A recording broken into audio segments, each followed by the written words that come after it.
Articles, blog post या फिर website content किस तरह से लिखा जाए।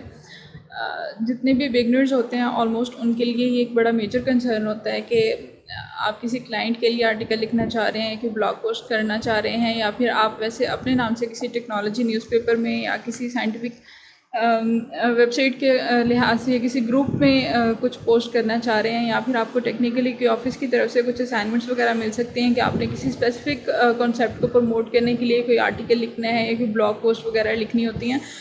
तो बहुत सारे लोग इसमें कंफ्यूज रहते हैं कि हमें आर्टिकल का कॉन्टेक्स्ट किस तरह से बनाना है, इंफॉर्मेशन कैसे इकट्ठी करनी है और उसके मेजर फीचर्स या मेजर कैरेक्टरिस्टिक्स क्या होने चाहिए कि लोगों को आपके आर्टिकल में अट्रैक्शन नज़र आए और वो उसको रीड भी करें। तो इसमें जो मोस्ट इम्पॉर्टेंट हमारे पास पॉइंट है ये है कि आपने उसके जो मेजर कैरेक्टरिस्टिक्स हैं या आपका जो मेन टॉपिक है उसको आपने लाजमी कंसीडर करना है। जो आपका टॉपिक है उसके अकॉर्डिंग आप लेटेस्ट पब्लिकेशंस देखें, बुक चैप्टर्स देखें, रिसर्च पेपर्स, रिव्यू आर्टिकल्स हो सकते हैं, कुछ कॉन्फ्रेंस की प्रोसीडिंग्स वगैरह हो सकते हैं, कुछ एडिटोरियल्स होते हैं, कुछ न्यूज़ लेटर्स होते हैं।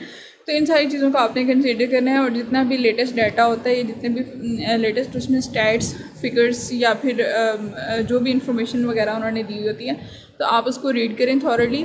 रीड करने के बाद फिर आपने अपने माइंड में एक उसका क्लियर पॉइंट और एक सब्जेक्ट क्रिएट करना होता है। अपने माइंड में एक सब्जेक्ट क्रिएट करें और उसके बाद फिर आप देखें कि आपकी ऑडियंस कौन सी है और आपने अपने नॉलेज को किस तरह से शेयर करना है और आप अपनी ऑडियंस के साथ किस तरह से कम्युनिकेट कर सकते हैं।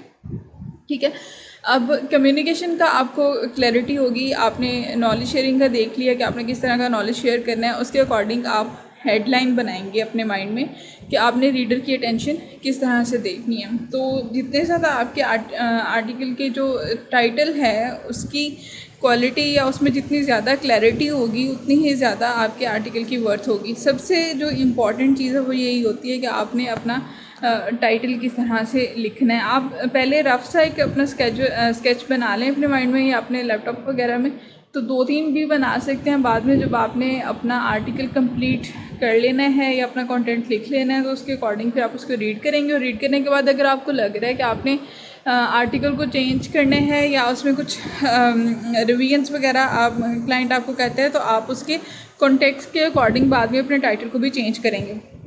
टाइटल हमारे पास एक बहुत ज़्यादा इम्पॉर्टेंट चीज़ है और आपने जब तक अपने टाइटल की क्वालिटी अच्छी नहीं की तब तक आपको बहुत ज़्यादा रीडर्स नहीं मिल सकते। तो आपने हमेशा एक आई कैची सा टाइटल लिखना होता है ताकि लोग आपके आर्टिकल की तरफ अट्रैक्ट हों। टाइटल के अलावा आपने इसमें एसईओ कंसीडर करनी है। अगर आपको एसईओ के बारे में आइडिया नहीं है तो आप इसको प्रीवियस वीडियो में देख सकते हैं। मैंने एसईओ के ऊपर एक प्रॉपर पूरा लेसन बताया हुआ है कि एसईओ में कौन कौन सी चीज़ें होती हैं और ये किस तरह से आपकी राइटिंग की क्वालिटी को इम्प्रूव करवा सकती है। इसके अलावा आपने अपने आर्टिकल की बॉडी में कोई प्रॉब्लम है उसकी स्टेटमेंट देनी है और साथ में एक सोल्यूशन ऑफ़र करना है। ये चीज़ आपके आर्टिकल की वर्थ को मल्टीपल टाइम्स इंक्रीज़ कर देती है।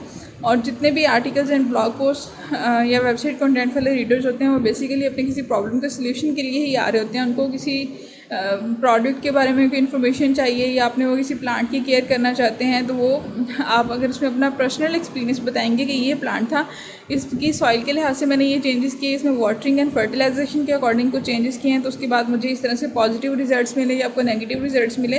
तो आप अपने पर्सनल एक्सपीरियंस की बेस पे जब वहाँ पे इंफॉर्मेशन ऐड करते हैं तो लोग आपकी राइटिंग्स को ज़्यादा ट्रस्ट करते हैं।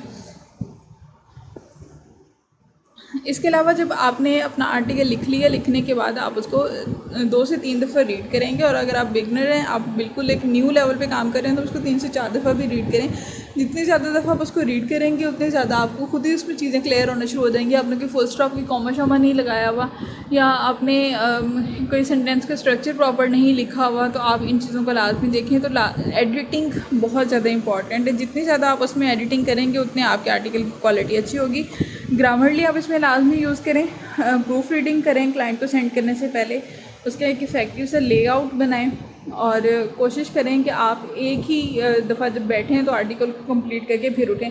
समटाइम्स ऐसे होता है कि हम लोग थोड़ा सा लिख लेते हैं, बाद में सोचते हैं कि अच्छा ये काम कर लेंगे, थोड़ी सी रेस्ट कर लें, उसके बाद इवनिंग में कर लेंगे, कल को कर लेंगे। तो आप नेक्स्ट टाइम जब उसको देखते हैं तो कुछ ऐसे इंपॉर्टेंट पॉइंट्स हैं जो कि आपको पहले नज़र आ रहे होते हैं और आप उसको अपने माइंड में कंसीडर किए बैठे होते हैं, लेकिन आप जब नेक्स्ट सिटिंग में जाते हैं तो आप चीज़ों को भूल जाते हैं। तो इसलिए या तो आपने एक ही सिटिंग में इसको कंप्लीट करना है। अगर आप एक सिटिंग में नहीं करें तो जितने भी आपने इंपॉर्टेंट लिंक्स वगैरह सर्च किए हुए हैं तो आप वो लाजमी सेव कर लें, और जब आपने नेक्स्ट टाइम उसको टाइम देना है या आर्टिकल को कंप्लीट करने की कोशिश करनी है तो आपने इन सारी चीज़ों को कंसीडर करना होता है। दोबारा से आप वो सारा डाटा देखें और उसके अकॉर्डिंग उसका कॉन्टेक्स्ट बनाएं। कंक्लूजन्स लाजमी ऐड करने होते हैं, थॉट्स आपकी इसमें लाजमी आनी चाहिए, कॉल ऑफ एक्शन भी लाजमी देनी चाहिए आपको कि अगर आप अपने प्लांट्स को बचाना चाहते हैं या अगर आप कोई स्पेसिफिक प्रोडक्ट यूज़ करना चाहते हैं, आपका ये प्रॉब्लम है तो आप इसके अकॉर्डिंग इस चीज़ को लाजमी कंसीडर करें। तो ये आपने इंट्रोडक्शन और कंक्लूजन वाले पार्ट में इसको ऐड करना होता है, ताकि क्योंकि बहुत सारे रीडर्स ऐसे होते हैं जो कि स्किमिंग करते हैं, वो बहुत थॉरली जाके नहीं पढ़ सकते, तो वो मोस्टली इसका इंट्रोडक्शन देख रहे होते हैं या फिर उसका कंक्लूजन देख रहे होते हैं। तो अगर उनको वहाँ पे कोई चीज़ ऐसी अट्रैक्ट कर जाती है जो कि उनकी प्रॉब्लम के लिहाज से कोई उनको सोल्यूशन दे सकती है, तो वो आपका आर्टिकल कंप्लीट रीड करेंगे। आपने इजी वर्डिंग यूज़ करनी है क्योंकि हर लैंग्वेज पे हर इंसान की ग्रिप नहीं होती। तो फ्रीलांसिंग के लिहाज से ये स्पेशली जहाँ पे भी आपने कोई मैसेज कम्युनिकेट करना है तो इस कम्युनिकेशन में आपने डिफ़िकल्ट वर्डिंग यूज़ नहीं करनी होती। शॉर्ट सेंटेंसेस बनाएंगे। पैराग्राफ की लेंथ आपकी सिर्फ 3 से 4 लाइन्स होनी चाहिए। 3 से 4 लाइन से ज़्यादा अगर आप करेंगे तो ये आपकी एसईओ के पर्पज़ के लिए इम्पॉर्टेंट नहीं है। तो ये कुछ ऐसी चीज़ें हैं जो कि आपने आर्टिकल लिखने के लिहाज से देखनी है कि आर्टिकल है, वेबसाइट कंटेंट है आपका, या ब्लॉग पोस्ट है, तो उसकी आप क्वालिटी किस तरह से इम्प्रूव करवा सकते हैं। साइनिंग ऑफ, ताबिंदा थे।